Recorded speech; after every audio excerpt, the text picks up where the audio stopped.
Hi நண்பர்களே, இன்றைக்கு நாங்கள் செய்ய போகிறது பீட்சா. அதுக்கு ஃபர்ஸ்ட்டாக ஈஸ்ட் எடுத்து ஒரு கரண்டி ஈஸ்ட் எடுத்து போமான தண்ணிக்குள்ளே கலக்கி வையுங்கோ. வச்சுட்டு இதால் 2 சுண்டு மாவு எடுங்கோ. 2 மீடியம் பீட்சா செய்கிறதுக்கு மாவு எதுக்கு எடுத்துட்டு நீங்கள் ஒரு கரண்டி உப்பு எடுத்து வச்சிருந்த நீங்கள் அதை போடுங்கோ. ஒரு கரண்டி சீனி எடுத்து வச்சிருந்த நீங்கள் அதையும் போடுங்கோ. சீனி உப்பெல்லாம் போட்டுட்டோம். ஈஸ்ட் ஏற்கனவே இதுக்குள்ள எடுத்து கரைச்சி வச்சிருந்தோம். நாங்கள் அதை முழுக்க அதுக்குள்ள விடுவோம். விட்டுட்டு இந்த கப்பால் ஒரு கப் தண்ணி எடுத்து வச்சிருக்கிறேன். 1/2 லிட்டரு கிட்ட வரும். விட்டு அதுக்குள்ள நாங்கள் இப்போ குழைக்க போகிறோம். ரொட்டிக்கு குழைக்கிற மாதிரி குழைச்சி எடுங்கோ.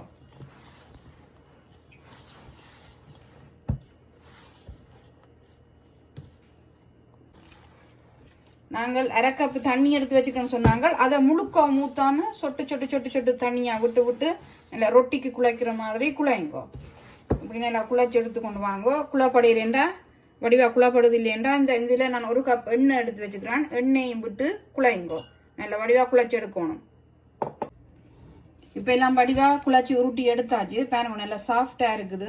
முழு தண்ணியையும் விடவும் இல்லை. நான் பாருங்க கொஞ்சம் கொஞ்சம் தண்ணியாக விட குழச்சி அது இவ்வளோ மிச்ச தண்ணி. இது மிச்ச எண்ணெய். ஆனால் கணக்க ஊற்ற வேண்டாம். இனி நீங்கள் இப்படி ஒரு சீட்டால் எடுத்து கவர் பண்ணி விடுங்க. ஒரு 5 hours 6 ஹவர்ஸுக்கு இருக்கட்டும். இந்த அப்புறம் நீங்கள் எடுத்து பீட்சா செய்யுங்க. நான் அதை என்னென்று செய்கிறேன்றதும் காட்டுறேன் உங்களுக்கு.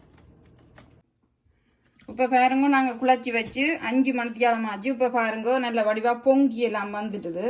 நாங்களே இதை எடுத்துட்டு நல்ல வடிவாக பொங்கி வந்திருக்கு. இப்படி வரணும் குழச்சி வச்சா. இப்போ நல்ல சாஃப்டாகவும் இருக்குது. இது நாங்கள் 2 மீடியம் பீட்சா 2 தான் செய்கிறதுக்கு எடுத்து நாங்கள் இனி இதை நாங்கள் இப்படி ஒரு தட்டில் வச்சு இதுதான் பீட்சா செய்கிற தட்டு.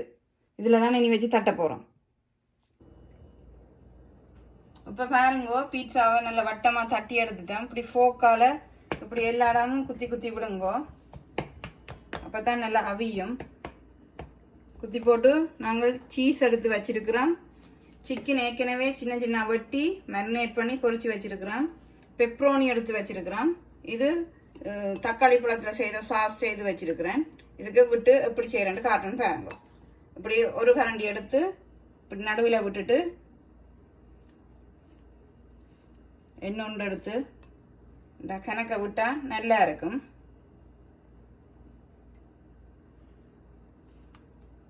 எல்லாம் அப்படி எல்லா இடம் பரவுற மாதிரி போடுங்கோ. போட்டுட்டு உங்களுக்கு தனியாக சிக்கன் தனியாக போட போகிறீங்களா, சிக்கன் சீஸ் தனியாக போட்டு செய்ய போகிறீங்களா, சீஸ் தனியாக போட்டு செய்யலாம். இப்போ பாருங்கோ, நாங்கள் ஃபர்ஸ்ட் அடுத்து சீஸை போட போகிறோம்.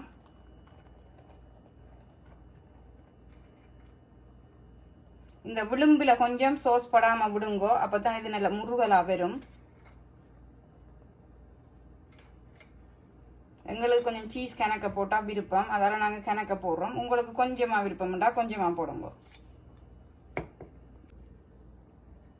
இனி நாங்கள் கொஞ்சம் பெப்ரோனி வைக்க போகிறோம்.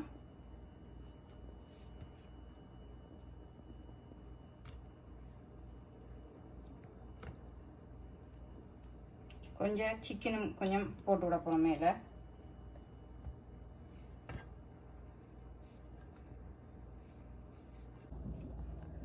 இப்போ பாருங்க, நாங்கள் அவனை ஆன் பண்ண போகிறோம். பேக்கிங்கில் விட்டுட்டு 350 இருக்குது. இனி ஸ்டார்ட் பண்ணுவோம். ஒரு 10 minutes போம் ஆகட்டும். அதுக்கப்புறம் பீட்சா உள்ளுக்கு வைங்க. இப்போ 10 minutes ஆச்சுது. நாங்கள் நல்லா சூடாயிட்டுது அவன். இனி நாங்கள் இதுக்குள்ள பீட்சா வைக்க போகிறோம். ஓகே, மூடி விடுங்கோ. மூடி விட்டுட்டு 10 minutes ஆன பிறகு ஓப்பன் பண்ணி இப்படி ஒரு ஃபோக்கால குத்தி பாருங்கோ.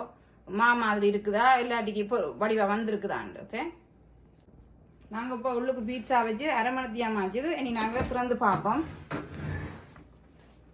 பார்த்தீங்கன்னா பீட்சா ரெடி ஆயிட்டுது. வெளியில் எடுங்கோ.